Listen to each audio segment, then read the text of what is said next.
Thanks, Harriet. So, it's such a pleasure to have you here, Mr. Darwin.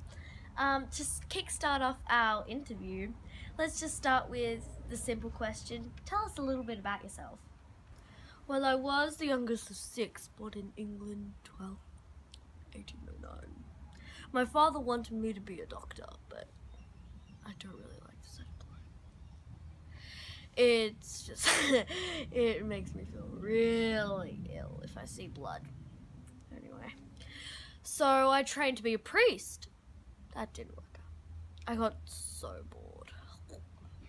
I mean, what do priests do all day? And then I started collecting beetles and butterflies as a hobby, and all of a sudden, out of the blue, I got this opportunity to go to the Galapagos on a boat called the Beetle, and I was like, yes. And then what I did was I took the opportunity, and that's where my theory started on Galapagos. So, what made you discover this amazing theory?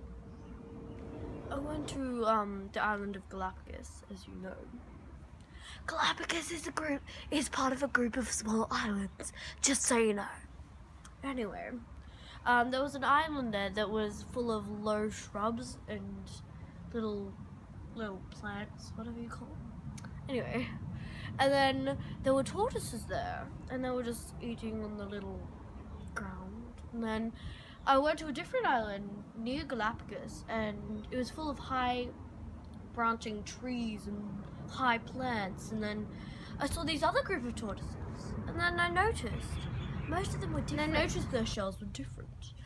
The ones in the low shrubs and little plant thingies had like a low neck shell, so it was easier for them to eat in lower ground. And the ones on the islands with the high trees had big neck shells, so they could eat off the tree. It's not the strongest species that survives, nor the most intelligent. It's the one that's most adaptable to change. Thank you. So basically you're saying that your theory is based on tortoise shells. Interesting. So, Mr. Darwin, do you consider yourself rich? I am rich in odd and curious facts. Please quote me in that. Dude, quote me in that. Interesting. So that about wraps up our interview with Mr. Charles Darwin. Thank you for being here, Mr. Darwin. Thank you very much for having me, Miss Harriet. It's a pleasure. Should I do more quotes? Back to you in the studio, Harriet.